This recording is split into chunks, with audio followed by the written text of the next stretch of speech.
Hi, my name is Sophia Sansone, and today I'm here to talk to you about the injustice of child labor, which is an injustice that is very prevalent in today's society. The proper definition of child labor is the use of children in industry or business, especially when illegal or considered inhumane.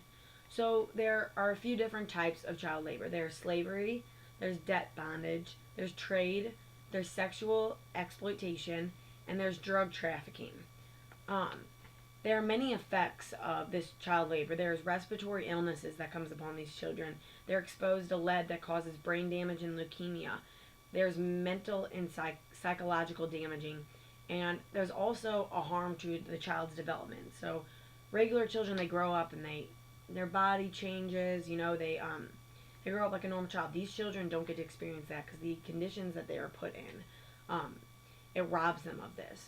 So before I researched child labor, I was very naive about it. I didn't know much. I thought that it was only prevalent in third world countries, but not even that much. I did not know anything. And now, after I've done all my research and throughout the semester I've been able to learn about it, I have figured out that it is, in fact, very prevalent in today's society. And actually, um, the Apple Store and Victoria's Secret, two stores that I am very reliable on and that I go to a lot, are using child labor in their businesses. Now, I'm sure you're very shocked by that, as was I. So, that changes your opinion on things. So, it's very good to research these types of things, and gather this information, which is what I'm going to talk to you about today. So, the church teaches a few things about child labor. In Laborum Exercen, which is on human work, it states, "Do not rob or take advantage of anyone. Do not hold back the wages of someone you have hired, not even for one night." So this basically describes the rights of humans and how we should do what our conscience says. You would not want to do anything to somebody that you would not want to be done to yourself. So these people who are, you know, supporting child labor, who are promoting it, they're taking away these children's dignity. Another quote from this exact same encyclical states, "Consider it our duty to reaffirm that the remuneration of work is not something that can be left to the laws of the marketplace, nor should be a decision left with the will of the more powerful. It must be determined in accordance with justice and equity, which means that workers must be paid a wage which allows them to live a truly human life." So this is actually focused on a lot of people. They leave where they are, so third world countries usually, they leave and they come to the U.S., for example, for a better life. Because work is so scarce in their homeland. A lot leave and they come to get a better life. And the government is telling these people, come here, we'll help you. But then this relates completely. But then these people who come, they get completely shoved to the side. They come and then they're as slaves. They're as all these things. So exactly like child labor, children, such as in the movie Slumdog Millionaire, which I was able to watch, they go away from their homeland to find a better life because they were in this horrible, horrible place. And these men, they come up to them and they say, "I'm going to provide you with this shelter." They bring them to a place, they have food for them, and what happens? They end up becoming slaves to them, which is exactly what child labor is. A third quote is, "Humans derive dignity from work even though it involves suffering and toil." This relates to child labor because children think that they're helping their parents by working. But they are suffering in order to gain dignity, that they are making a difference. So, child labor, this injustice can connect to a few CST principles. One of them, one of the Catholic social teachings is solidarity. Solidarity, as I've learned, is the coming together of a group of people within a society. The ties that allow people to set aside their differences in order to become a union, a perfect union. So when we are forced with certain situations in life, people need to come together in order to fix it and make everything better. How this relates to child labor is people are coming together to help those in need. So we would be preventing child labor. Um, we are all responsible for one another. We're all responsible for these vulnerable children. Without solidarity, nothing would be accomplished, and injustices would always exist. So the second injustice is life and dignity the second Catholic social teaching prevalent to my injustice is life and dignity in the human person. This explains that each person in the world is equally important from the time that they are born until they die, because we are all God's children. Your race, your gender, your ethnicity, etc. It does not matter. So this is connects to child labor, because think of a $20 bill.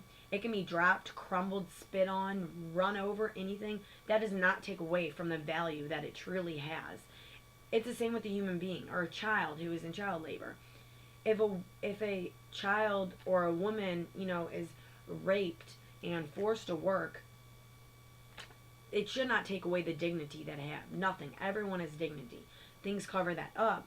Like in child labor, children are working, they're in horrible conditions and they are slaves and they feel like they've lost their dignity, but we can help them regain that. Life brings up many battles and obstacles that people are forced to be put through. This does not take away from the original dignity that they were blessed with at birth. Children, their dads die in war and they need to help their family. And it's not their fault that they have to, contribute in this child labor.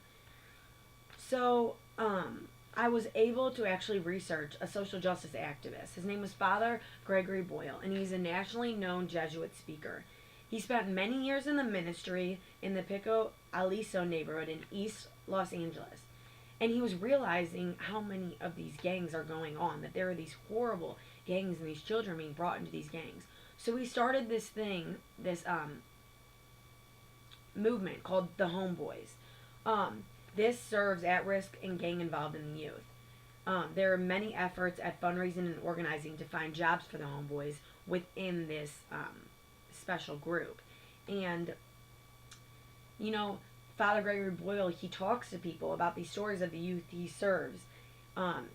He tells these people that, the youth, they're full of reality, they're blessed with humor, and they're deeply moving. The reason that this relates so perfectly with child labor is helping children that could possibly be involved in child labor is helping young boys in the wrong scene. It's helping them have a chance to get an education, not forced to work against their own will. So this guy, Father Gregory Boyle, is helping these young children and taking these homeboys and removing them from these horrible situations that they're going through, such as in child labor. And he's giving them an education, letting them know that they're worth something. So there are a few questions that come to mind when I think of child labor, and I'm sure you are thinking the same.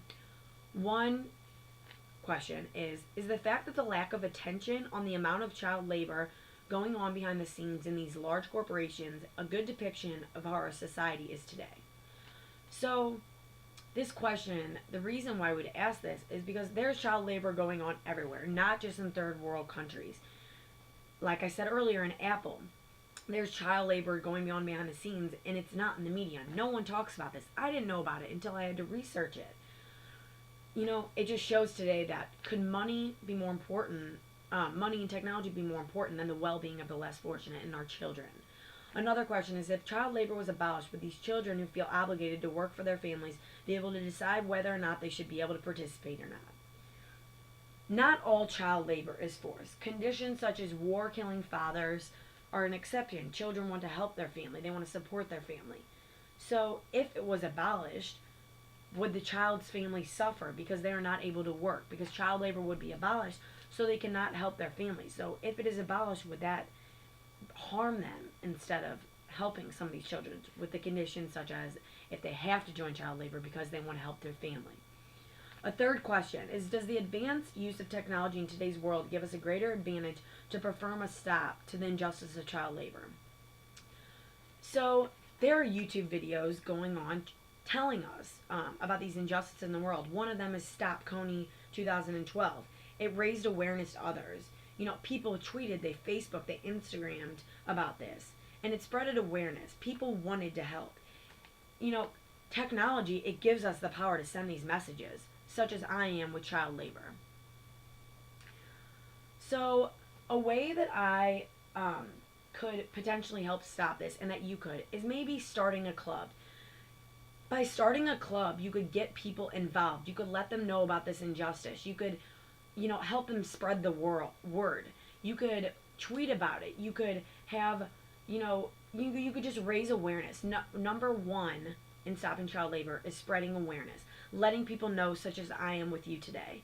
So by starting a club and by getting this word out, we could, maybe we could get strikes against Apple. We get strikes against Victoria's Secret. All these places that have child labor, we could put an end to this horrible injustice that is so prevalent in our society today.